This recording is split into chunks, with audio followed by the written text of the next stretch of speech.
Good morning, Nigeria. Welcome to Early Starters. It's a beautiful day, a beautiful moment, a lovely time. The most appropriate time for you to rest, since the entire Nigeria is mourning our former president, uh, Major General Muhammadu Buhari. And one beautiful thing about this icon is that he served Nigeria diligently, and he did his best to ensure that we have, all we can get as Nigerians. And one beautiful thing again is that he never, applaud any such indiscipline. He will always say, this is not what I want. But some people said, like Mr. Ofeli and other analysts said, that even though he didn't deliver well, as a civil president, yet he was able to, have a very beautiful, proactive and successful administration as a military head of state. You know why it is beautiful is that, okay, this is more like a mandatory, holiday for you to rest, rejuvenate, re-enliven yourself, bond with your families. As we mourn, we also are creating a kind of bond with our families. Children are not going to school. And, you are also seated in your house watching us live from Opportune TV. And it's just that precious and beautiful. Not saying that we are not, in the mood of, in that sober mood, talking about the demise of a great leader. But Yoruba people will say, "Yoruba kun kekere." There's no point in mourning. Since he's old, why not rejoice, celebrate? Because we have some people who died, in their prime. Well, I'm welcoming you to Early Starters, and this morning we'll be looking at stories that are making waves, not just about a day, the second day, the evening, early morning, but stories that are making waves and are relevant to, things, that are happening and unfolding in our present day Nigeria. On the program today, Michael Armstrong, the new Babariga of the Federal Republic, is on the show, and he's talking about having so many, adire. And well, Wasiu Nasser said, okay, I want you to have adire, but if you want adire, you know where to get it. But even if you know where to get it, how are we sure that you wear the adire? How are we sure that you will wear the adire? Because it's going to be a soft time on the program this morning. Good morning first. Good morning. How was your night? Good morning. My night was beautiful, and also my night was good. But we're mourning though. Yeah. We're mourning. We should, but I don't know how to cry though. Yeah, but, it's a, it could be sober reflection. Sober reflection. The president, head of state. Some other people believe that maybe he went to UK for something and something happened. But after all said, I believe Nigerians should mourn, and we should also have this sober reflection about our lives, family, friends, and don't worry about the adira. Even if I don't put it on, I can use it as a decoration. So Wasiu, go and rest. Wasiu, go and rest. He should rest. He should rest. He should rest. He should not bother himself. But the only thing, if you can give me what they call principal suit, I might wear the principal suit because of the principal suit. Wasiu. So that is just it. So Wasiu. This one that you are saying Wasiu should go and rest, I don't understand. Wasiu is saying something else.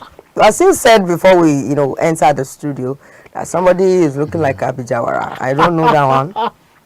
What I know is that you must look good on my program.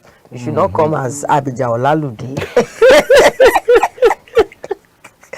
Oh yes, because some people are not mindful of what they wear. That's true. And they are not careful of how they, wear these things around people. And that's why we have a lot of young ladies, feeling good while unclad and feeling good while they are half naked, not knowing that Thank you. The real men will not come for. Thank you for using that Okay. word unclad and now explain what it is. Mm.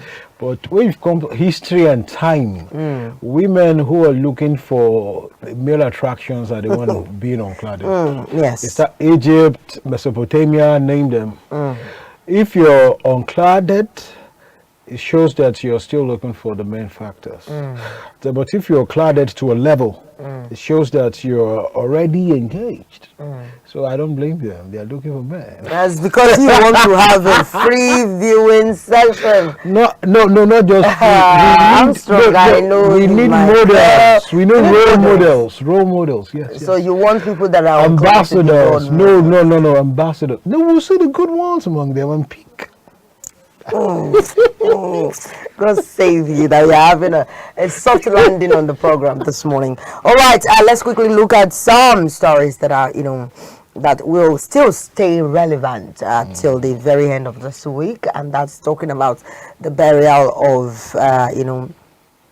former President Muhammadu Buhari and the public holiday declared as former President Muhammadu Buhari's remains are expected back in Nigeria, with the Katsina State Governor confirming his burial will take place this afternoon in Dara, which is the 15th day of July 2025.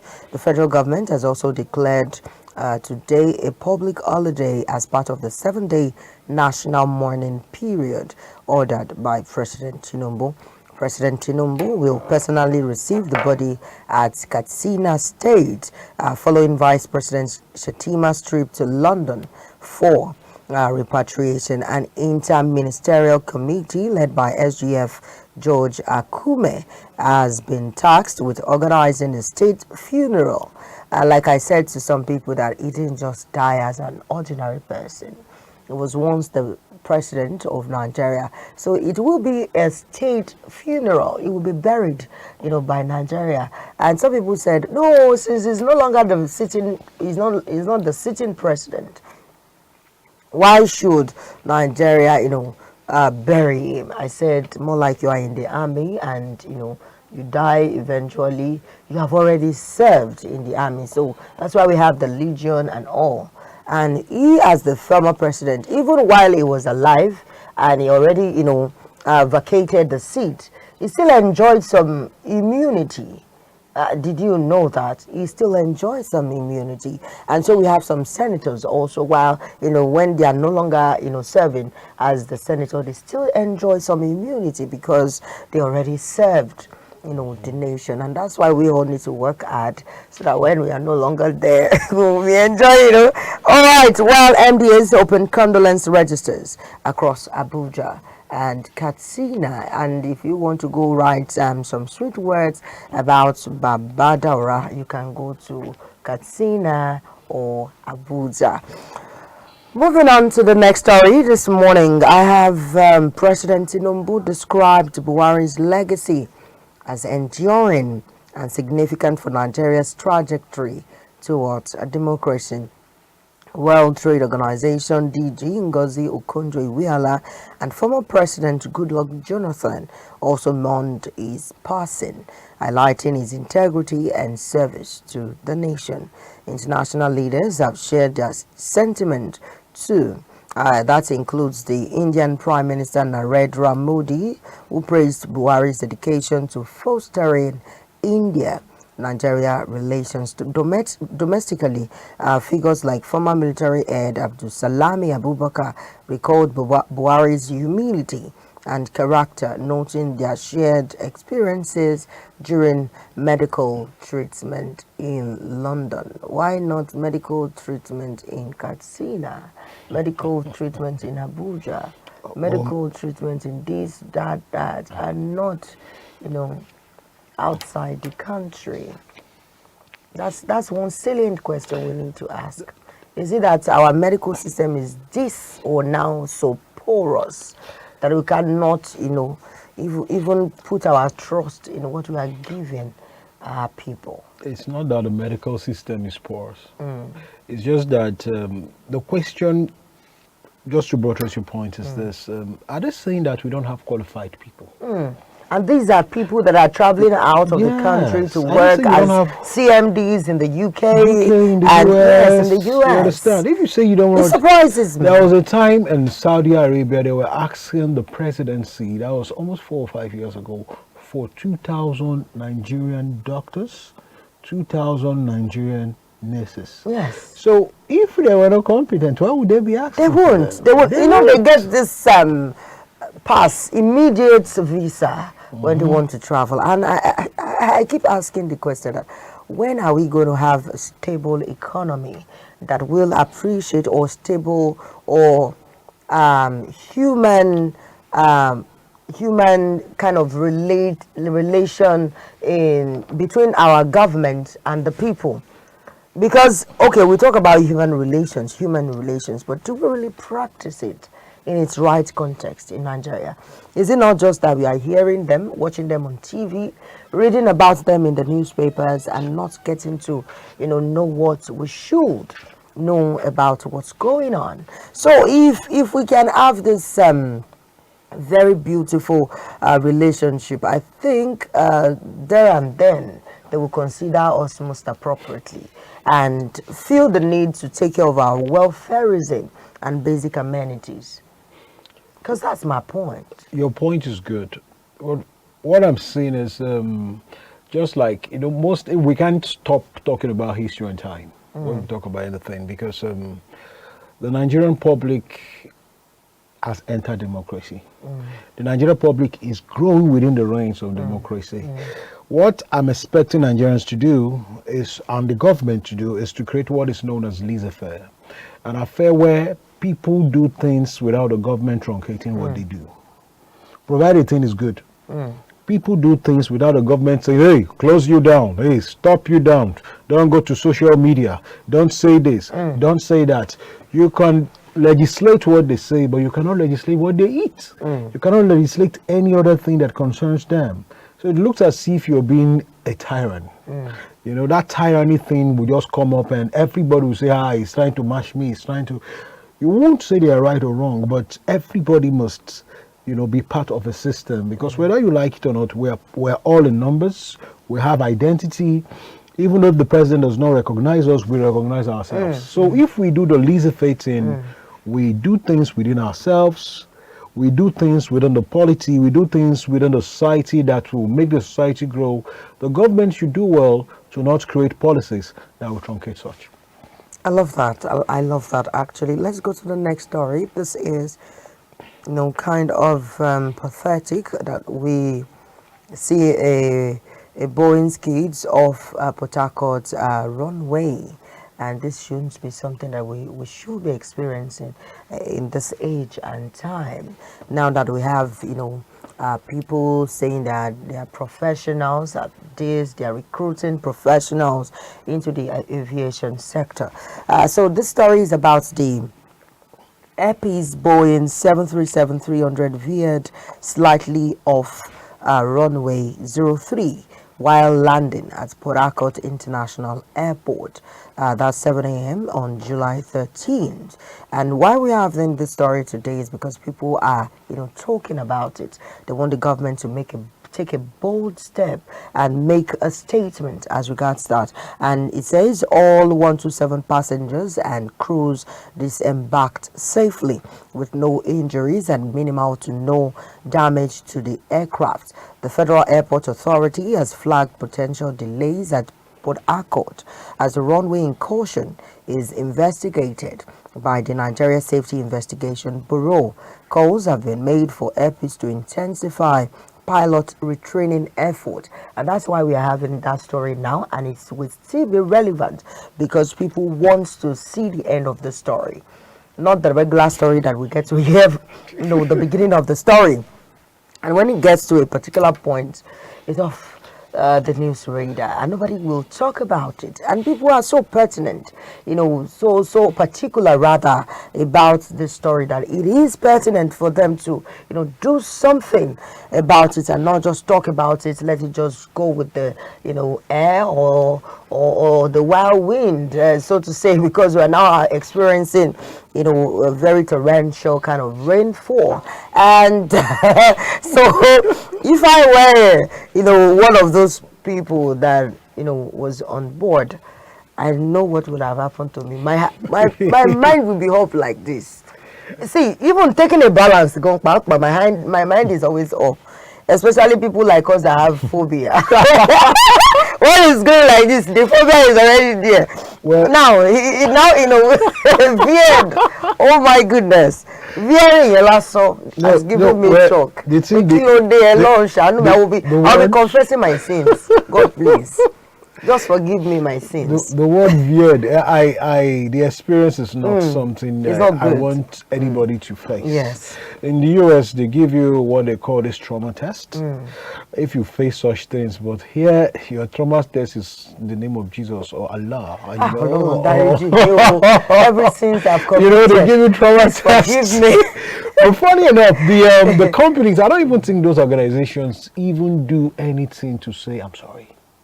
That's why people are talking about you understand? Since I don't July even 13th, think they do anything. Since July 13th, for people to still talk about it today, 15th of July, and people are saying, well, we keep talking about it till the end of the month. That means it rings a very, very great bell. And this is not a joking matter. Okay. Anything that has to do with our life. With human life. Yes. Human life. It should be taken so seriously, not with triviality, or it does not really matter. We'll find a solution, not about finding a solution. Rather, be proactive. Do not let it happen before you start giving the reaction, which is the reactive measure. Okay, we are sorry, we come out to tender our open apology. Okay, let's have an open conversation. What can we do to the public? What can we do to compensate the people on board? We don't need that. What if the unbelievable happened? The unimaginable happened? What would have become the fate of these people? That and many more we should always consider, in situations like this. The fact still remains that I believe the government should do enough, because they're not doing enough. Yes. They should do More enough than enough. I won't want to say, I don't want to use the word research. I don't want to use the word monitoring. But they should do enough to let us know the cause of such and previous, maybe future occurrences, maybe why it will happen or why it will not happen. And whether we like it or not, there's hazard in every business. Those hazards, they should have created, or they should create something that will help the situation to have a soft landing. Instead of waiting for the clamor of people before they jump the jet and give us that fire brigade approach. Then I remember those days, I don't want to bring this up, but I had to bring it. Those days of Bellevue Airlines. If you remember the Bellevue Airlines, I had a lot of cousins who, so I don't want to say it, but they did not give us the returns. They did not follow up the process was too strenuous. And somebody who's maybe okay, 5 million is not a problem to them. So they just said, let's leave them. They swept the thing off the carpet till today. Nobody got anything, nobody said anything, and they will go around, try to hunt one or two people just for little things they have done. So please. All right, that brings us to the topic leadership, because it is something that is very important, and we should, keep talking about it, keep teaching people. People should learn, that act or that particular word called leadership in its right context. Not that I'm a leader, I'm this, I'm that, but are you ready to, give what it takes to be a leader? And okay, let's quickly go through the story of Fulani herdsmen attack villages in Kaduna. We apologize, we should have a picture of these things on the screen, but very soon all of those things will be corrected. 2 Christians were reportedly killed and 3 others injured in separate attacks carried out by suspected Fulani herdsmen in Kaduna State. According to reports from the Baptist and Nigerian Bulletin, the assault occurred in the predominantly Christian communities of Gora and Ugwan Rimi in the Kajuru local government area. These attacks have once again raised alarms over the ongoing ethno-religious violence plaguing Nigeria's Middle Belt, where tensions between herders and farmers have turned deadly over the years. Local sources claim the armed men invaded villages in the early hours of the day, opening fire on residents and destroying properties before security operatives arrived. The incident has heightened fears among villagers, with many fleeing to neighboring communities for safety. However, religious and civil society groups have called on both the state and federal government to intensify security measures in southern Kaduna and ensure justice for the victim to avoid reprisals and continued unrest. This is something that is serious. I think Nigeria is a secular state. We should not force anybody to accept our religion. Neither should we, force ourselves on people or our religion on other people. If they choose to be Christians, let it be. If they choose to be Muslims, let it be. Stop, forcing things to happen. Stop making things, go in your way. And that is what happens mostly in the northern part of the country, where they want, people are saying or clamoring that they want to Islamize the country. I really don't know why we still have recurrence of this situation, but I just plead to the federal government to please step into this issue as soon as possible. And moving forward, we have stories of the federal government of Nigeria that has officially opened the recruitment portal for multiple paramilitary agencies, including the Nigeria Immigration Service and the Nigeria Security and Civil Defense Corps, as reported by the trending news. And the recruitment drives aimed to fill critical manpower gaps in the country's security infrastructure and provide employment opportunities for Nigerian youths. That is my major concern. That they are saying people are not really, giving their details. That's why we are having the story. If you have to register on the portal, give your accurate details. Do not lie about some things, your age. People don't know that when you give fake info about yourself, there is a way they check it, they authenticate what you have given to them.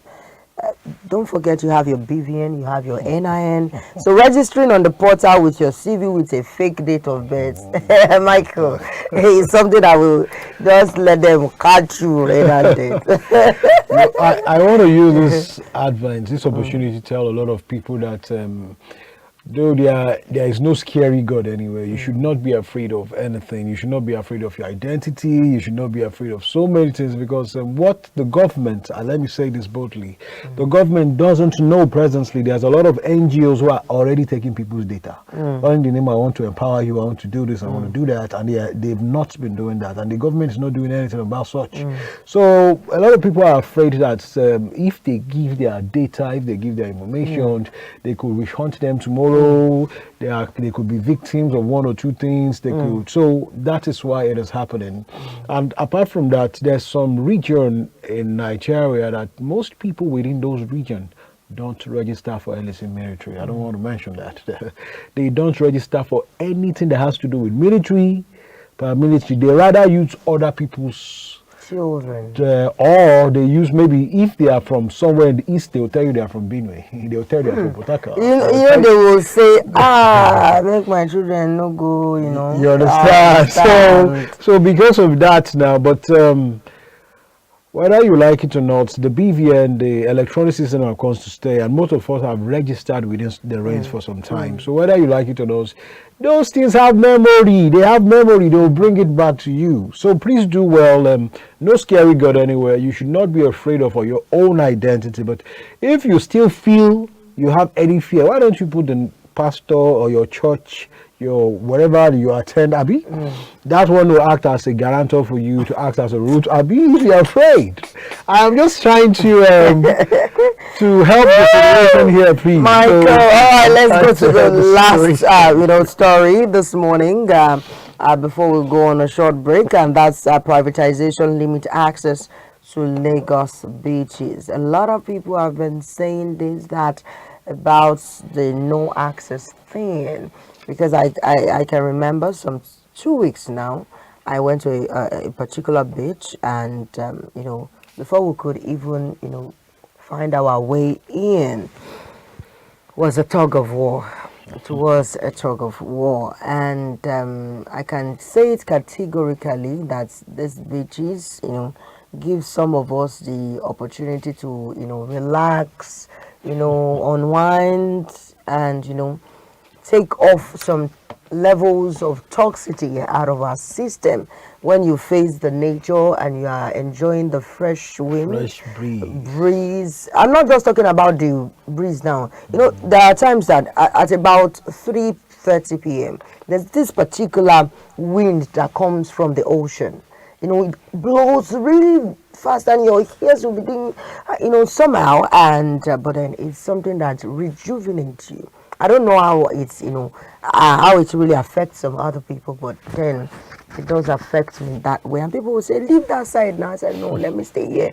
And I love the sound of that wind. It will, with the, and blowing the white sand and all, and the salt into your mouth.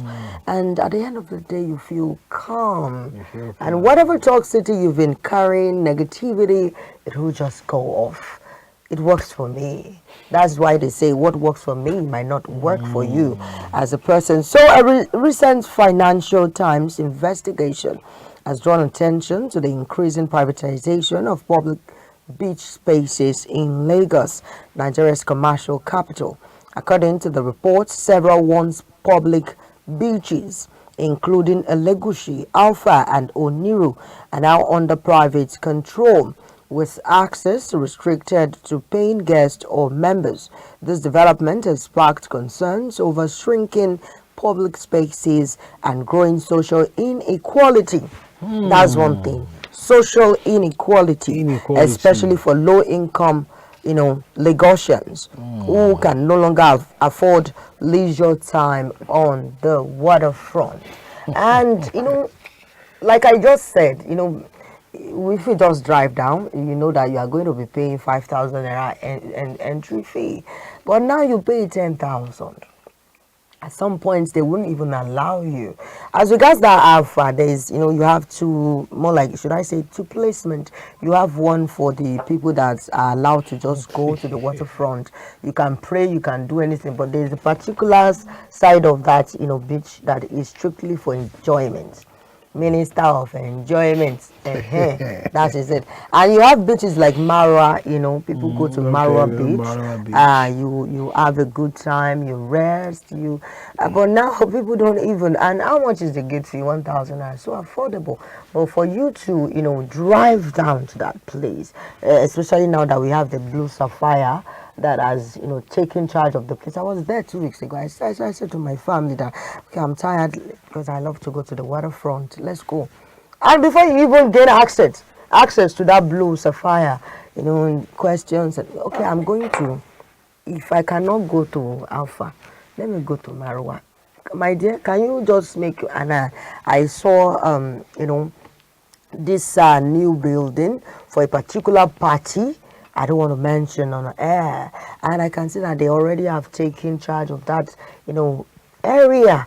And how can we maneuver? We want to, park here. How can we do it? No, this one is for Kinikon. That one is for Kinikon. And all of those things will give you, as an ordinary Nigerian, that's heartache. That, okay, what am I going to enjoy as a Lagosian, as a Nigerian? What am I going to? And I can't forget the fact that some of the landlords in this area, once took the Lagos State government to court, and people building. But that's a story for another day. Because I took my time to make videos, to ask questions, and fortunately, people were able to answer me. And because I don't take for granted my my job as a broadcast journalist. Every opportunity I get to interview people, let me do that. Let me do that professionally and not the regular, we just want to put it on social media. Some don't even make it to the social media, but then it will help you with ins, facts, and figures. That's the one beautiful thing. The only thing you said that got my attention was the maybe segregation of the poor and rich. That's what got my attention. Every other one did not get your attention. No, that's why it got my attention is that water, the free breeze, free air, free everything should be for everybody. It should not be paid for. Now, if you're trying to create a space, give it to people who are human friendly, people who understand humanity, people who understand the purpose of being at that level. Not people who wants to make money, who see themselves as one scavenger, who wants to make money from dying citizens, who wants to make money from people being trampled upon. We have people who are residents of this, area. Yeah, we have people. It's so pathetic. When you go to the beach at night, then you will know that we have a lot of people staying in that access. A lot of people. And people just, trying to get a life. People trying to get a shelter for themselves at the waterfront. Sincerely speaking, and I will be surprised because there are a lot of things that we can adopt from our Yoruba, proverbs and on. But then, okay, let's not go there. It's really, really tough out there. And I think one of the things that should, first, it's the art of any leader, is the welfareism of his or her people as a leader, and of every nation, the welfareism of its citizens. Because if you do not get it right with your citizens, we cannot get what we want. You need a growing economy. We need the human, force also to work together. People to work, people need to work in synergy to be able to have this thing, under control, this thing working. But if you don't give them that safe space, you don't give them that opportunity to, exhibit their talents, do their job, earn or eke out a living for themselves, how then will we have a growing economy? It's not possible. That's a very good one. That's it. Because with what you just said now, say that a leader should be concerned about his people. Buhari, for one, is called Daura. If you ask him, he said, "I am from Daura." Yes, because he is their leader. You understand? He is like, when he came on stage, then when he was elected and after the Jonathan thing, I was going towards Kaduna. I was hearing some music, and I saw some, this rubber shoes and all that. They write Buhari the Great, Buhari the Great. They were not singing Masugudu. That people will run away. That he will take care of Nigeria. He will do this. He will do that. That's the Daura people and everybody was just clamoring around him, and he was not that big. Was not being boisterous. He was not being too big. That's the kind of leader we want. That's the kind of leader. We need that kind of leadership. We need people to know that this is my country and these are my citizens. They need me, and I'm not there to punish them. I am there to make them survive and enjoy life to the full. And enjoy life to the full. It beats me when I see people suffer, when I see children begging for alms on the streets. But what can we do? You cannot help everybody. It's not possible. God even said in his words that we have people that will remain poor. Some people will be rich. And from the poor, the rich becomes richer. So there are some, extra mundane activity going on, on earth. And it is way beyond our imagination. You and this your extra mundane. See, most of the programs are with you. That extra mundane thing. Yes, extra mundane. it's beyond what we see. Well, if you're listening, I want you to know that if you're a math student, there's something called coefficients. The coefficient of 1 is 0. The coefficient of 0 is 1. That's the first law of indices, telling you that there's always something in nothing. There's always somebody in nobody. And there's always somebody that's making things happen, even if it does not look as if the person is the head. That's saying that there is God in every situation, right? Yes. All right, we'll go for a very short break. Please stay tuned.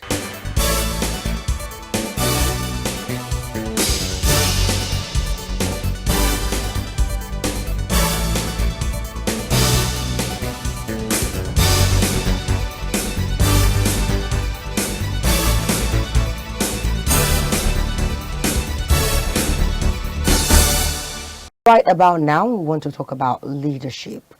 This is a very, very cogent, topic and matter. There is a saying that leadership is not about being in charge. Rather, it is about taking care of people in your charge. It is not about you controlling or having control on the situation of things in that area or that particular space that you are heading, but about how people relate with you. Even when you give orders, there are some people that will give orders as leaders, but these things will not be made manifest because people are not here, willing to submit to their kind or way or act of leadership. Maybe because they are authoritative in that area, or some people are sluggish kind of leaders, and some people we have some sort of reactive kind of leaders. But any which way, we have a leadership coach in the house, and he will be doing justice to leadership in its right context. This morning we are honored. I am humbly honored. Let me use that word. And I know Michael is also honored to have Dr. Sam Adebayo here at the studios of Opportune TV, who will be doing justice to that very topic. Dr. Sam Adebayo is a very prominent personality when it comes to leadership matters. He has been far and wide. He has, tutored a lot of, dignitaries and personalities, and in the CNS fold, his name cannot be erased because some of the doctrines, some of the write-up has his name on it, and you cannot but refer to him as a father of so many published and well applauded leadership books. Good morning, sir. Thank you very much. Good morning, sir. Good morning. Good morning. Nice. It's not just a father, a very, very qualified author. Good morning once again, sir. Nice to be here in the studio with you. Good morning. Nice Thank to you see very you. much, sir. So, sir, when we talk leadership, I know it is English on its own, and people will say, okay, I'm a leader, or when people find themselves in a particular position, they feel like, okay, because I am a leader, they get easily intoxicated, and they do not even know how to walk or toe that line of being a leader. So my question is, how do you take charge as a leader, and how do you execute your duties as a leader in today's world? I will need to say is leadership is not a title you wear. It has nothing to do with the position you occupy. Because someone once says, he said, give a leadership authority to a small man, he become tyrant. Because he will be absorbed by the position he assumed. Instead of discharging the duty and the responsibility of the office he occupied. So leadership, first and foremost, is not the title you wear. Leadership is an influence. It's influence. Leadership is championing a cause. In fact, I do say this, that to move people from point A to point B, a leader must cast vision, because it becomes very difficult to take people to where you have not been to. So a leader must be able to well define articulately the picture of the destination is taking people to.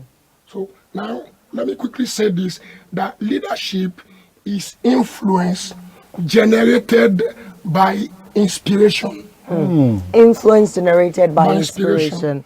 That's Is that why? Yes, exactly. Is that why they say leadership is a trait in persons? Yes. In fact, first of all, leadership is who you are before what you do. Unfortunately, many people we have in the aim of leadership today, they just see it as a duty.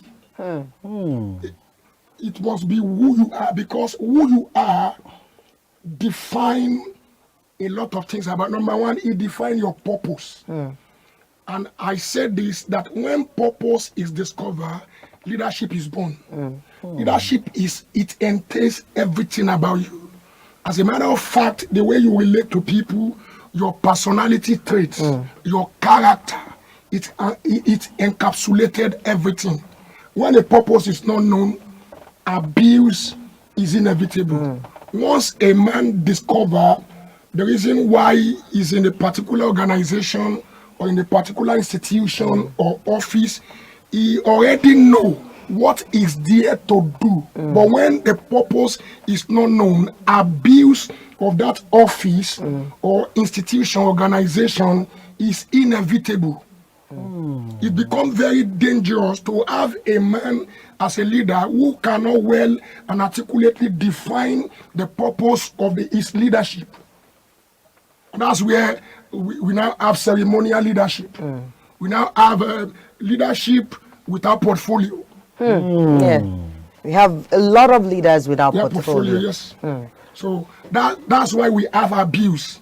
Abuse. You know, in Nigeria, for instance, if you look at some government, either past and present, you will see some people just prefer to be addressed or appellated as either a minister or a government. The portfolio. Without having any role they are playing. No obligation, no responsibility. So are you saying no agenda? No agenda No at all. manifesto. At all. It's just name and position. Yes. I don't think the government bodies like this. They don't want to hear it. They don't want to hear this. We I have don't gotten think to they- a point where we need to say the truth the way it is.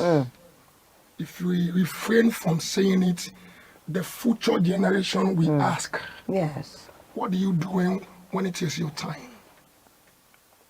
And don't forget that I do say this when I talk about leadership, that leadership is not about now.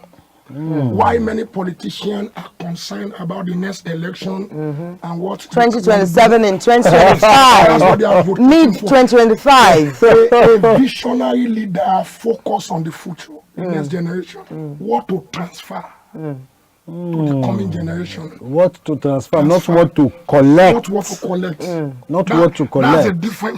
That's the difference between a politician and a leader. So sir, that brings me to balancing leadership. Let's talk about balancing, the vision and practical execution of what it means to say I'm a leader. Now, first of all, a leader must first articulately divine or cast his vision to the people. And that's where the administrative duty of a leader comes in, because I say this, that vision is not a standalone. Why vision define the overall of what you want to do? There must be people in that vision. Right. The wisest king that ever lived once said that where there is no vision, people cast off restraint. But I also say, turn it around.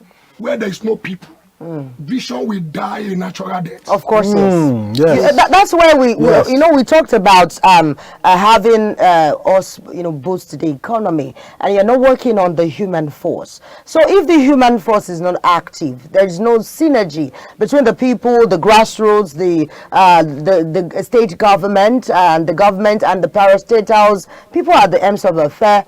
The economy will keep nosediving. It will not grow. Let me buttress that point. All right. I'll just mention these two nations because we did it as a case study on HR. Now we have the US, we have the UK. Now, UK are not known for HR because they don't have human resources. They don't. So they believe more in machine than the man. But America, they believe more in the man than the machine. That's why they have the highest, the richest people. That's why they have the best innovation. That's why they control the economy. That's why they do all what they do. So I buttress that point because this one is a practical junta of what is going on in the country and leadership. All right, so let's go to the aspect of failure, because there's no how you will be a leader and not fail. Like somebody said on the program, that's the a one-time special advisor to the president, Dr. Bolanle Bolawole, and he said that, okay, some people are saying that this man is not really working, looking at this, the ongoing situations, around this president's administration. And he said things are not really working. We voted him because we believe him, because of the antecedents, because of things he has done in the past, how well he was able to, carry the entire Lagosians along as a governor. But we are not seeing that now. Now, some people cannot outrightly say he's a failure, while some people are pointing to him as a failure. And now looking at the former president who just, passed on, that's the person of Muhammadu Buhari, and some said he functioned well as a military ruler, which is, military head of state, but not as a civil president. So how do you, as a leader, handle failure when it comes? Because it is very, very important on your road to success for you to face, failure, downfall, and, and people, shutting you out of some situations. These three aspects. All right, sir. Now, I think last month I was in TVC when they are doing the assessment of the 2 years in office. And one of the hosts asked me that, can you state how this government function? A government cannot function properly without people in it. Now, they are talking about Renew Hope agenda, and part of their goal is to reduce to the minimum level the cost of living, to provide a secure environment where business thrives. And when you look around those goals, is it really actualized? Well, the best answer is no. Now, if the goal or the vision of this government is to give a good life to Nigerians, now let's look at it in this aspect. Number one, we have the personnel resources. Who are the right people working with this government? Are they really delivering, or they are there for their selfish interest? Everybody are looking for their own in it. What is in there for me? So a government who cannot, attract the right people, human resources, who have the required skill, who have the required knowledge and maturity and character to achieve the goal in place, that government can be termed as a total failure. Number two is infrastructure and what do you call it? Finance. Are they using the resources at their disposal to actualize the goal before them, or they are just embezzling? That's a big question that most of them cannot answer. They can't. They cannot answer. Number three is their plan. Is their plan well executed? Because people don't plan to fail, but they fail to plan. When you fail to plan, then you are planning to fail already. So we can actually summarize what they are doing, because I was saying to someone that all we are just saying is the talk. We are not seeing. They are not actionating They it. are not. Yes. No action plan. No, at all. No action plan. And you can quickly define what they are doing. I will tell you. So, we are on studio.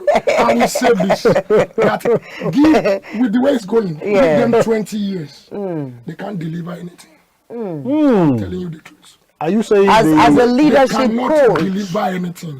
presently? Give them 20 years. Are you saying? Because everybody who are there are not. See, one of the TVC hosts asked me. He said, "What is your advice for this government?" I said, "Listen to the kind of people. You are there to serve people, not to serve yourself. But let's ask ourselves honest question: if truly we want progress of Nigeria, are they serving Nigeria? Except we want to there is deceive the funny ourselves. saying, to serve Nigeria is not by force. So Yeah, to start with, they are not listening to any. Okay, imagine Mr. President saying that the cost of living is reducing to the lowest level. Where? Is it in the current Nigeria? Maybe it might be in the Aso Rock. The Nigeria of my dreams. Maybe it's in the Aso Rock. The cost of living is reducing. It can be. There was a message I delivered in a church that got me fired up.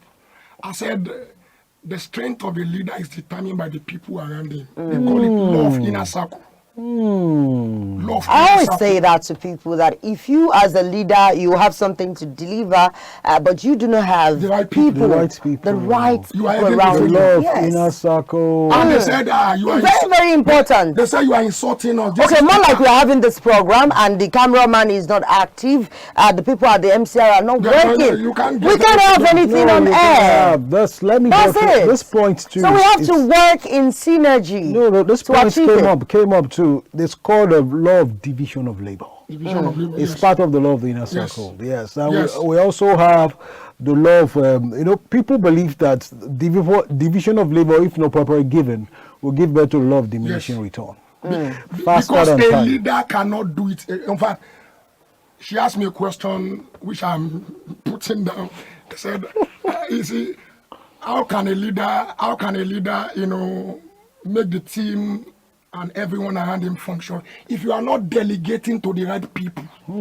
That's it. The right people. Delegating The to the right right people. not the CV. Yes. Now, because in Nigeria we believe It's in not CV. about the CV. It believe is in what you are CV. able to deliver. Yes. In Nigeria we believe in The CV. right people, the right people at the right place. You get it? And when beautiful. you look around, who are around this Mr. President, this government, there are people, many of them are with people with a past bad record.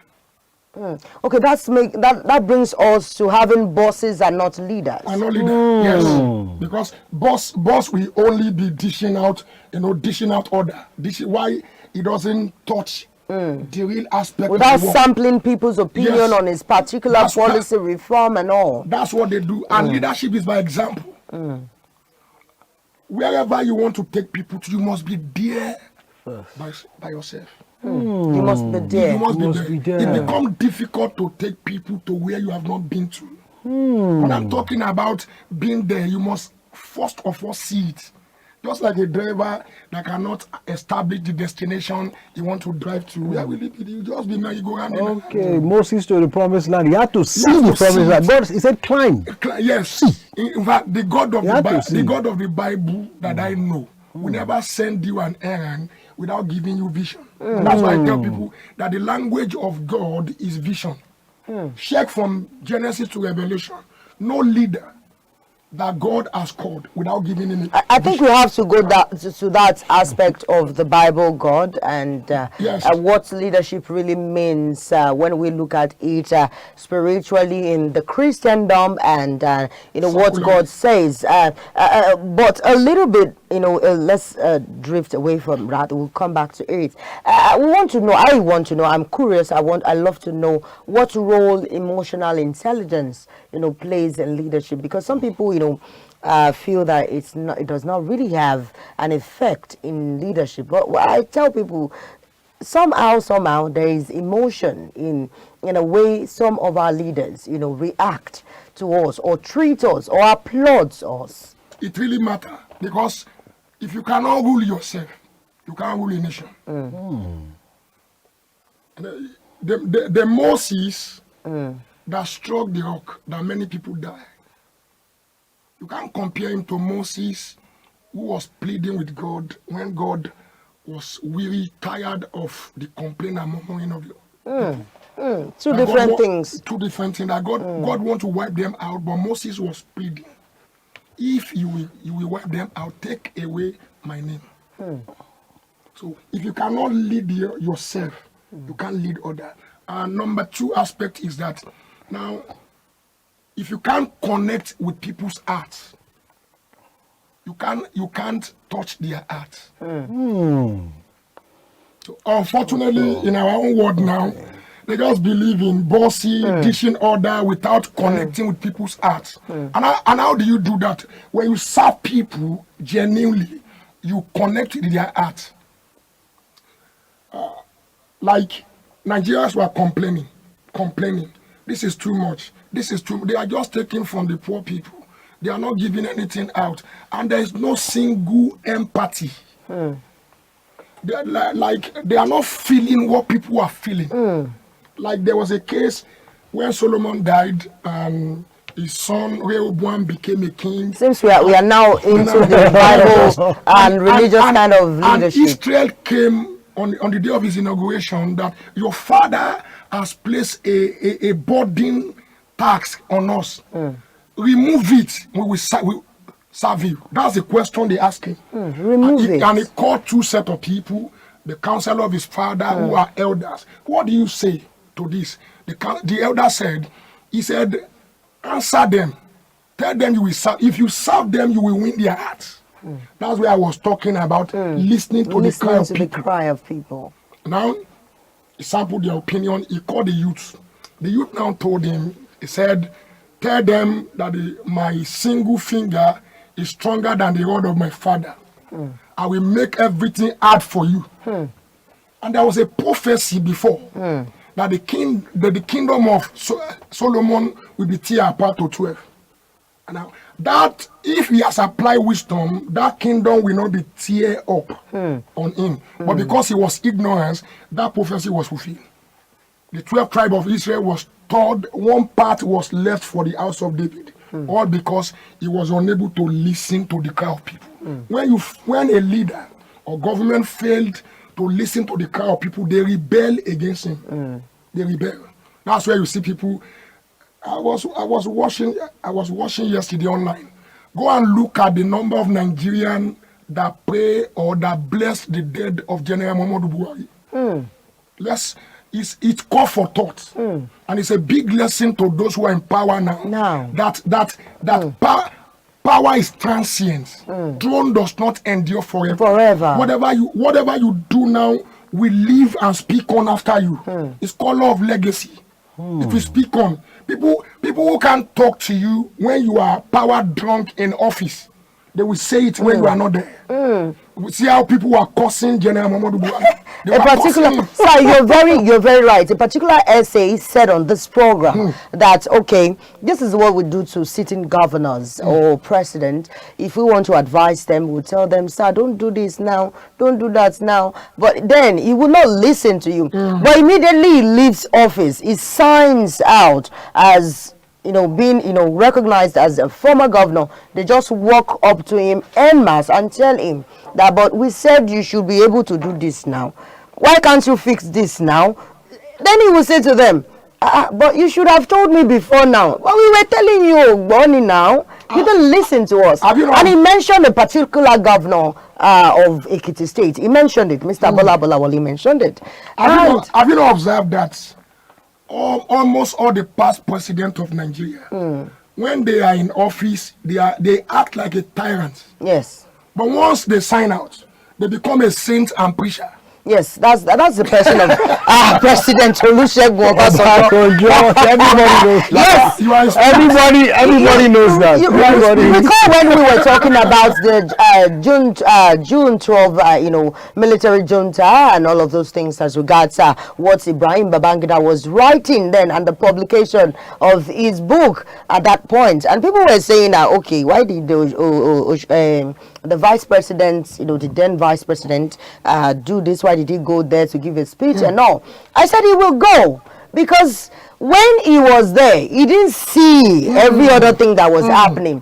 Now he has seen it, but they cannot control it. They cannot bring back the hands of time to right their wrongs. It is impossible. And for them to now do, the sorry thing, open conversation, it is when they are invited to studios of TV station, when they have, maybe a luncheon or maybe when they want to, discuss a salient government issue, or they are being given opportunity to put up or put out their speeches. But then we can't continue to have this in Nigeria. Why should we? And it's not just in the government, it's also in parastatals. It is in non-governmental organizations. It is in local administrations. It is in our limited and limited liabilities happening. We have things around us, and which you can't just speak up because you'll be afraid of losing your job, afraid of saying the right thing, afraid of what will be the response of the person at the end of the affair. And all of these things should not be. But I just hope that someday, like in the U.S., that people will always, whether you want to sack them or not, whether you want to take the president's office off his seat or not, whether you are ready to vote or not, whether the biometric is good or not, like we have in Nigeria, they will speak up. They will say their own and play their own part. And I must say that I've learned a lot from this segment, having the one and only most reputable, amazing. And somebody said, why is it that CNS always have His Grace Lordship? That's one leadership thing also. Because we really need to address that and correct it. And somebody was telling me yesterday, I went for a job, and he said, Miriam, do you know that I spoke with a particular bishop? He said, now Soji, do not address me as Bishop so again. Rather address me as His Holiness. I said His Holiness, not be Jesus the I'll get that title. Our approach of leadership in Nigeria need to change. Until this approach change, we are going nowhere. We will keep on merry-go-rounding, putting a square peg in a round hole. Now let's start from the traditionalists. If you get the real meaning of Oba Kabiyesi. So you can put it together so that we can quickly wrap up. We have just 1 minute to do that. All right. Unquestionable. So they see themselves in the place of God. So they believe in. You cannot ask him. You cannot ask. You can't question him. Now go to church. The same thing in the church. Someone who cannot recite the Lord's Prayer, but is loaded with a big title. Even the title is loaded with. We have more time. He cannot. That's the beautiful handwork of Madam Munge. He cannot deliver. That's what we talk about when we say synergy, when you work together. So you now see that now going to the government, the same thing happened there. So our approach of leadership need to change. If it does not change. So I think we need to talk about that, the religious aspect of the leadership. Let's go on a short break. When we return, we'll bring you more insightful conversation on the topic for this morning, leadership in its right context. Stay tuned.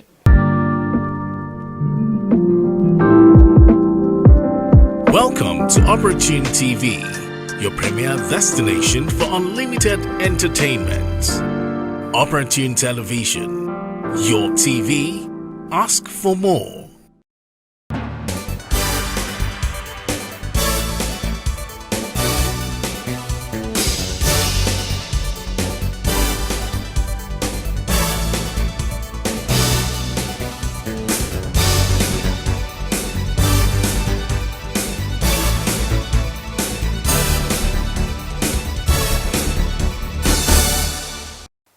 Welcome back. You're still watching Opportune TV, and this is Early Starters. We have a very, very prominent leadership coach at our studios this morning, and he's doing so much justice. There is no cry for help here now. Now, the cry for help is now turning around to give us the help that we need. Because I always tell people that sometimes you do not learn about God in that four walls of the church. Rather, you learn from people who already have a divine encounter with Him. And you don't need to get to the church before you have a divine encounter with God, like Saul did, and many other people did. And that's why we are going to be going to the religious aspects of leadership worship. Now we have people highly reverenced, talked about, celebrated for reasons best known to them, and they will correct you that, okay, do not say this to me, address me as this. And it's no longer in a particular fold. I am so surprised that we have this most prominently in the Christendom. And, you know, people saying you refer to me as His Holiness, is highly prominent, Dr. Eminence, Babaladura, Baba Makinikon, and all. You know, in one body, in one name. And if you do jobs like for voiceovers, you know, or produce videos for them, they want all the names displayed. You hear QRSTV, UVWXYZ at the front of the name. And you will be so surprised that, but our Christ never did all of those things. And do you know, now that we have people that will tell you that do not address me as a theologian, rather address me as a rabbi. I've seen that. I know the person. And I asked that, are you that holy? Are you off sin? He said, so if I am a broadcast journalist, I need to ask you, why rabbi? Why are we experiencing all of this, you know, malapropism, inappropriate, you know, attitude, acts, you know, things, you know, going on in our religious space? Someone once said that the success of a leader is not measured by what he does when he's around, but by the success of his successor. Now, Jesus gave a very clear example of servant leader. Servant leader. Matthew 20, verse 28, he says, Son of Man has not come to be served, but to serve and to also give his life as ransom to many. Now, the religious aspect comes in. There is a Christianity that is Christ-like. Those who are Christ adherent. And there is religious body. Religious in its context simply means to be rebound. Going to bondage again. That's what religion means. And I think I know the Yoruba version of the scripture that says, me as it is in me and more Christy. Yes. Now you now see, those one are the one that now bring in all these errors, the heresies, disorderliness. It is not Christ-like. It is not Christ pattern. Now, in John... But they refer us to the scripture. Yes, in John 13. Okay. When, at the last day of the Passover, Jesus was washing the feet of his disciples. Okay. And when it was Peter's turn, Peter said, you won't wash my feet. This is a ridiculous work. You that you are highly exalted. How will you stoop so low, serving us, washing out? That's where servant leader coming. And Jesus said to Peter, if I don't wash your feet, you have no part in me. Peter said, it is not only my feet you will wash, but my whole body. Jesus said, anyone that the feet is washed, the whole body is clean. And he wants to teach them a exemplary servant leader there. And he said, you call me a rabbi, teacher, and Lord. The word Lord in Greek means owner. That's where you see some women will resist. I can't call my husband my Lord. Say, Sarah, whom you belong to your mother, call Abraham my Lord. It means owner. So you are calling me your owner. If I, your owner, could stoop so low to be washing your feet. Washing your feet is reserved to the slaves. At the entrance of the palace, it is slave that wash the feet of the dignitaries. So that is what our Lord and Savior was doing. We used to have that practice in the Yoruba land. Blessed are you if you know this and you do it. It is not only to know. The blessing comes when you practice it, not only when you know. There is no value in what you know if you cannot exemplify it. So now coming to the religious body now, there is an issue in our National Council of Prophet platform that I put there. I said, now, God anointed the priests into priestly office. Exodus 40. God told Moses. The fivefold of, Now also, he anointed a king. Yes. No king reign in Israel without being anointed. That's true. Now, But God himself anointed the prophets. If you read from Genesis to Revelation, you will not see where an ordination services is organized. Was held, yes. And they were tagging price of ordinance or ordination. That before you can be ordained as a pastor, it's not only one garment alone. RCCG, they do it here. CAC. Are you I'm serious? telling you, Catholic, they do it there. They now put a price tag to the ordination. Now, what we call the anointing that is released on the day of ordination, it is not the Goya oil or olive oil that is in the bottle. It is an impartation of the Holy Spirit. You can't pay for that. Now, here we now have a religious body that will tell you this is how much you will pay. You will pay for prophetic office. She understand that better. So I now tell them, what money are you collecting? Even when God told Elijah in 1 Kings 19 that as you live here, anoint Elisha as a prophet in your office. Read very well. You won't see where Elijah took bottle and pour oil on him.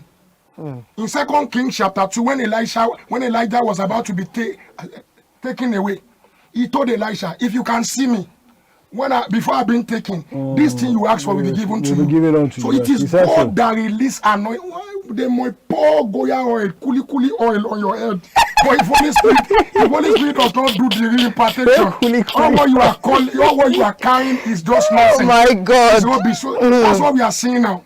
I was at Idore about 3 weeks ago. We went to because I do lecture in one research institute. They give people titles and like PhD honor in Christian theology, whatever. So we went there in one CCC church to go and give them. I look at the people they are giving those titles. They don't marry it. They do not marry. They will give it out because of the money.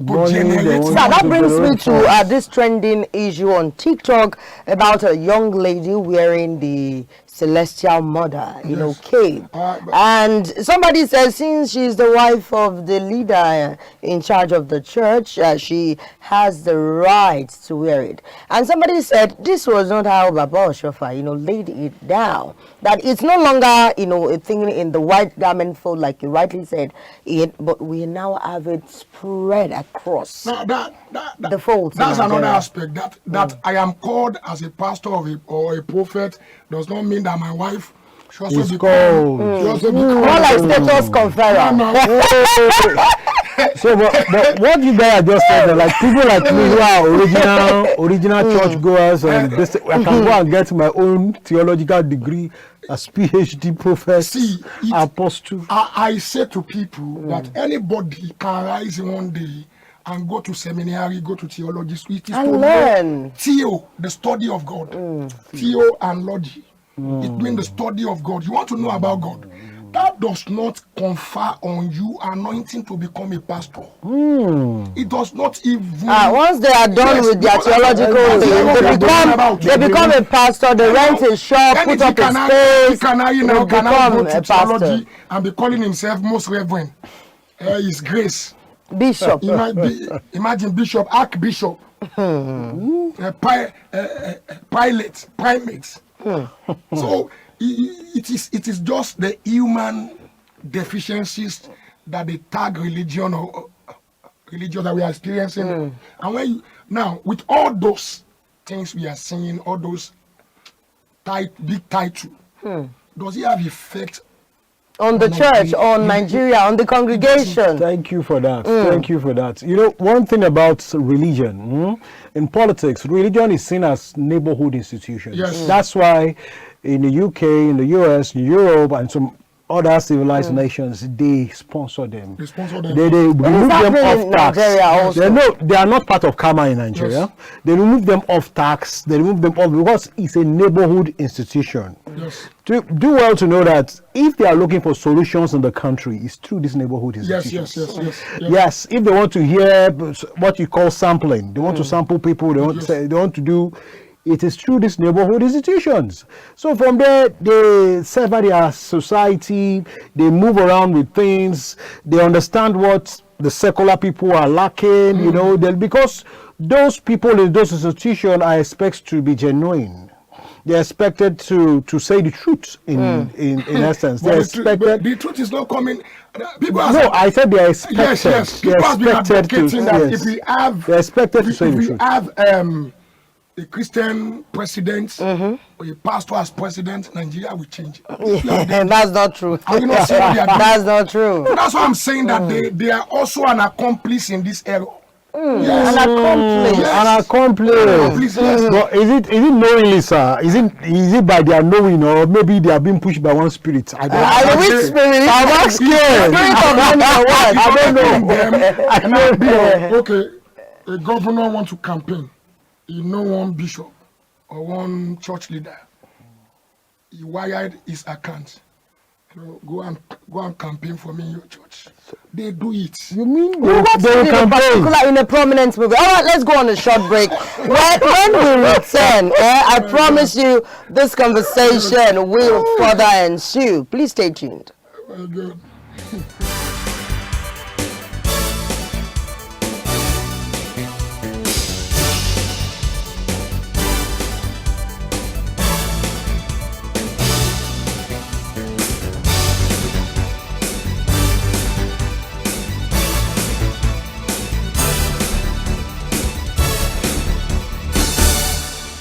Behind the camera, Michael Armstrong said people like conversations that has to do with religious leaders. And but people fail to understand that they have duties, to deliver. Administrative-wise, they have it, and spiritually, they have it. So let's look at how they can best balance their spiritual conviction, and administrative duties as religious leaders, because we are talking about how they are being used sometimes, to sample people's opinion, get back to the government, serve as an intermediary between the people at the ends of affairs and the populace. If truly they embody Christ and the character and the principle of Christ reflects in them, I think there will be caution on how they display Christ to people. It will be So we would love to know how do they display Christ to people now? No. We love to know. At Antioch, they observed that these people have been with Christ. They observe. They observe. For 4 years, the disciples were teaching, and at Antioch, they called them Christian. They didn't call them Christian because they can make a loudest noise or they can pray aloud, but they saw Christ's pattern. I think I need to corroborate what you just said. Does that mean that that's why the scriptural verse says we are the book that people read? Yes. Read. The epistle. Yes. The epistle of But Christ. at times you don't need to even preach to people. Once they see that character in you, the ministry of Jesus does not lack people, crowd, thronging around him. Why? Because he portrays himself to people as an exemplary leader. Yes. When you are stealing, you are asking somebody not to steal, and they ask you, have you forgotten your record? Now, Michael, why are you smiling? In a church where somebody, 3 pastors, looted 120 million in a church. That's big. And they have to be sent off the church. Now, in that kind of environment, a governor now emerged there. Have you not taught him how to be stealing? And do you know what, sir? Somebody said, he's an authority, he said to me, do you know that now we have a lot of registration ongoing for non-governmental organizations and the churches majorly? I said, why not mosque? He said, no, leave it out. He said for churches, because they use this medium to siphon funds. And I said, he said there are some accounts that you don't question. When you talk about the media accounts, you don't really question them. Security agencies accounts, you don't question them. When it comes to the church accounts, you don't question them. So because of this reason and many more, they are able to propagate all, this criminal attitudes. All these NGOs and charitable organizations. I said they go out to give people money, give them a first aid. Many of them have affiliation with some foreign organization from foreign countries that they give them, provisions. But unfortunately, many siphon it into their personal accounts. It happened in the church. It's not in the world alone. It happened in the church. So now with all this perspective and this character bankruptcy, how do you expect us to produce a God-fearing in the house of God? So that's the problem we now face now. Character deficiency. Character deficiency. If you read Psalm 78, verse 72, Bible says, he find David, who lead them by the integrity of his heart and the skillfulness of his hand. Skillfulness of his hand talks about capacity. Integrity of his heart talk about character. That two elements define the success of a leader. And when you look around us here in Nigeria and in Africa, we now elect, in fact, I don't know if the foreign countries also are part of this, because it paid them to put an ancestor who is facing a declining stage, to put it there like as a leader, like they do in the Old Testament. There's no need for you to mention anything. I think we are looking at some things already. Conquer another nation.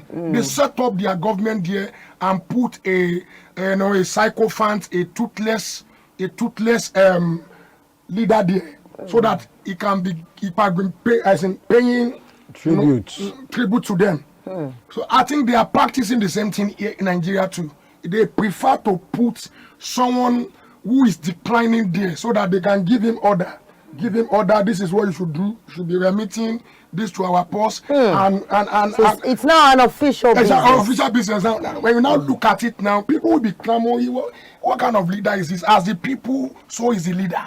Let's look at people clamoring now. Let's take a look at the opposition and criticism, aspect of you trying to, say our leader is working or not. Because now in Nigeria, when you talk about a particular leader, the members of that fold, especially on social media, we tear you apart without seeing you, and they will say, you are talking to my Lord and personal Savior. Why are you addressing him as such? I want us to look at how best these people can handle, criticism and opposition. And how we also, as Nigerians, as a regular person, maybe not a Christian, a Muslim, somebody who is, of course, not an atheist, can, do the criticism, purely without any sense of age and, dislike so much. It's only a myopic leader that sees criticism as either prejudice or something. People do, if you like it or not, people will assess you. They will measure you, they will examine you. And a part of it is to either criticize you destructively or constructively. So that should spur you up to do more. Check and balance yourself. Where am I deficient? Because sometimes somebody will say that the candle that is giving light to others cannot see itself. Sometimes we are blinded to our area of weakness or some other things we do. So people who are watching will be able to see you. And when they come up, either erroneously, they come up with a destructive criticism or criticize you, you should be able to take it in good faith, sit down, see what you are doing, take away the chaff, put the wheat aside, and do the right thing. Not that you see what is going on now. Arresting people, even religious organizations are not left behind. There is still a case in court now with Dunamis. You will see the case is online. Yes, it's online. Now, recently, a TikTok guy was arrested because he insulted Adeboye. He's there. So it's now And when you say something, they tag it as hate speech. It become toxic. I don't know. Yeah, very toxic. Jesus, that's why I asked that question. Jesus that we exemplify does not do this. When did Jesus arrest any of the Pharisees? They even the Sadducees. An armed robber that was beside him. He said, "Chebi, you save many. Save yourself." Yeah. What criticism is more than that? He still pray for him. But what we are seeing in our religious leader today, it is not what Christ stands for. And it makes people to start questioning what kind of Christianity are we practicing in Nigeria. You know, people ask. So it now become error that has pervaded the whole country. So if you religious leader can't take it, and a government that is supposed to be serving people are now arresting the people it's supposed to be serving, you don't have any right to complain. You have no right to complain because. So the people don't have anything to fall back on. The society, because normally the society do fall back to this religious house. Yes. In Europe and America. I keep mentioning Europe and America because we copied their civilization. We copy it wrongly. We copied the strange parliamentary system. Pastor Matthew Ashimolowo said, he said, when you want to be a copycat, copyright. So copyright. Wrong. Okay. General Olusegun Obasanjo once said, he said the democratic system of government we copy does not function in Africa. Doesn't work in Nigeria because it seems that democracy is for some set of people that call themselves government. Not just people, just set of elites. It deeply, he's saying the truth. What in America, a friend of mine was talking to me a few days ago. He said, when you are a citizen in America, your children are entitled to free education from primary to university. Yeah. As a citizen of Nigeria, born and trained in Lagos State, what am I entitled to? What is my offense? What is my benefit? My own is what is my offense? You know what, Michael, sorry, before you go on with that, you know what, when they give you or provide you your basic amenities, they expect you to applaud them. Yeah. Say thank you, sir. Thank you for giving me water. Thank you. That's prayer money that is used to construct a road. And you keep applauding him. Talking about it. Last week now, when Wike went to church. Yes, Thanksgiving on the completion of a project. A project that is meant for all Nigerians, meant to be enjoyed.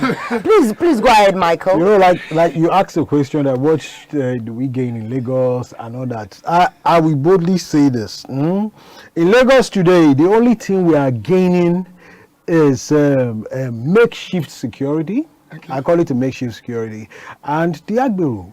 You understand? So they are the new, I can say this anywhere, they are the new Federal Road Safety Corporation we have. They are everywhere. They are more efficient. They keep to time. They don't miss tickets. You understand? Even some of them that did not finish school go out to sign. They know how to sign. They sign on that vehicle. And they are very particular about it. And each signing or each signet have its own monetary backup. So you understand? And they all visit the bank like we visit the bank. Yes, they do. They are being paid. Glory be to God. You can continue. All right, let's bring it home because seems like we have stressed you out. Sincerely, it's been an insightful one on the program today because I am learning and unlearning some things that I have at the back of my mind as regards religion and all. But then we just pray that all of these things that we are saying will not just end here. And this new generation have been so captured that they now become religious leaders tools. Thank you, sir. This very young generation, they are now tools in the hands of their leaders, religious leaders. Things that they cannot do for their parents ordinarily. See what happened between Jarvis and a particular guy. That guy is older than Jarvis. The guy would know, I am very certain, he will not prostrate to greet the mother or the father in the morning. What you should do as a proper Yoruba boy or girl. But he did that on social media for Jarvis. Frustrating, I've been waiting out here for you. I recall that something happened also between a guy and Femi Adebayo. When Femi said, stand up, did they show because he does not really like it. He said he will continue to do that because some people do not, reverence their parents. Rather, they choose to reverence their mentors, so to say, the peer pressure kind of mentors. But now we are, let's deviate a little bit and look at the healthy angle and aspect of this leadership, because if you are not strong health-wise, capable, you cannot continue to be a leader. And also, we, like you rightly said, we should have it at the back of our mind that this leadership position is transient. It does not last forever. And that brings me to the declining factor that sets in when we become older, and these people get older but will not want to give that position to another person. Rather, they prefer to choose their children, saying God said my daughter or my son should emerge as the blah blah blah blah. And and at the end of the day, you will ask the question that when did God say this now? Even the brothers of Jesus did not come to become an evangelist or apostles or this, and people did not even celebrate them like we have it today. Any member of the family of Woli is a Woli, like they will say. All right, so I'm going to bring it to the fact that how are you laughing? How do you avoid burnout? When you are trying to, pour yourself into other people. So we wrap up, the segment of the program. To avoid burnout, you must delegate. And there are two reasons why leaders fail to delegate. Most especially in the religious organization and in the government. Number one is called superiority mindset. That what if they make mistake? What if they don't do it right? Now, that is what is called failing forward. If you don't give people room to make mistake and you correct them, they won't get it right. So you have to give room, watch them doing it, observe them where it is necessary, correct their error and mistake so that they can do it better when you are not there. Because the success of a leader is not measured by what you do when you are here, but when you are not here. When you are not, so when they can do it better, I think it's about 2 or 3 weeks ago, I was referring to Reverend Sam Adeyemi. Reverend Sam Adeyemi has been out of the country for about 2 to 3 years now. Since 2020. Yes. Now, but the Daystar Christian Center keep on flourishing, blossoming. And somebody said, he mentioned yesterday that every member of the chorus, the choir, will always go there to sign in the yes. Now, if you are a good leader with a good character, in your absence, your team or your mentee or protege is doing well, you should applaud the person. Yoruba will say applaud them. That's what it is called in human development motivation theory. Motivate them so that they can do more. Give them the accolades. But leader with personality deficiency will not do that. They will prefer to take all the glory. Yeah, to take the success should be shared collectively in any good organization or team. So people with superiority complex or mindset, they won't do that. That's why many of them died early. You are not El Shaddai. You will die one day. So wisdom should tell you to relinquish certain things so that you can have more time for yourself. Number 2 is insecurity. What if those guys do it better and people are not coming for me? Yes. No, that insecurity will not let them do it. That's why you see it is on the deathbed they will do transfer. I've seen that very well. Deathbed, yes. Because they don't prepare successor. They don't transfer their vision. They don't transfer their knowledge, their experience. They don't transfer it. So it was on the deathbed, he now called Toby. I have observed while he's talking, you cannot even hear him Shaky. Anymore. You are the one that will take over. That one has not been doing anything before.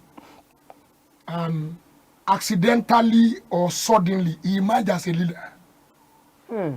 And then he will fail first. We've seen that very well. I was citing a case recently that a man, start a church, a big church or cathedral. So he has 7 children. 6 of the 7 children were not going his way. Only one was going his way. Ignorantly, he does not register the church. He does not maintain the church. He doesn't register the church also. So when he died, the only one who followed his path was the one he declared as a leader. So that one was ruling the church. People were supporting him. Suddenly, the 6 remaining children came and they want to sell the property. They want to sell the property. It was serious fight and an argument. So the church that support the one, they got a lawyer. They, charge it to court. Now, at least you need a proof of ownership and evidence to claim that this thing belongs to you. They don't have a C of O. They don't have any document that back up that authenticates the ownership of the church. So the lawyer told them, as good as your case is, it cannot go anywhere. There's no documentation. They've sold the church. Oh my God. So now that is the deficiency of insecurity. When the 70 return, we have 1 minute. Yes, in Luke 10, the 70 return, Jesus, they have said, in your name, principalities and power, demons are bowing for us. Jesus said, don't rejoice because of this, but rejoice because your name is written in the book of life. He appreciates them. Come aside, come and relax. That's why you see some organizations send some of their teams, some of their staffs, they send them America to foreign country to go and learn more. But unfortunately, in this side, hardly you see that. When I was doing leadership in Daystar, they asked us to go and make research about an organization or company established by a Nigerian that is above 100 years. As at that particular time, we couldn't find one. Why? Because the moment the visionary of that organization died, the company died with him. That's so serious. I think we need to bring Dr. Sam Adebayo back on the program so that he can, give us or avail us the opportunity to drink from his well of wisdom, which we already did this morning, and we will learn more. So, sir, do oblige us. On Monday, we want to have you on the program. This is where we will be saying curtain falls, like we're having a drama. But then I hope you have learned a thing or two, and are you ready to unlearn what you know about leadership? Just join us sometime soon. We'll announce it on the program, but until then, see you tomorrow, same time, same station. Opportunity TV Early Starters is the title of the program. Michael Armstrong, how do you close? I want to tell everyone that leadership is from the heart, and we believe we will be getting it bit by bit. I want to stay put. You're on holiday. Don't draw any cloud to yourself, and make sure you do the right thing and keep watching Early Starters. Because a lot will be said about you when you are no longer there. I want to say a very big thank you to everyone watching us and to my female producer, Tolu Unge. Ngevon. I think I'm correct. Nge. Felicity. Thank you. I love you so much. And thank you to Nasiru Wasil. Thank you to David Adekboju. Thank you to Mary Agobo. And thank you to Memunat Uluwanifemi. God bless you. And to our honorable and most responsive general manager, I say thank you. Formerly known as Arocha, but everybody knows him as Ice Water. Bye-bye.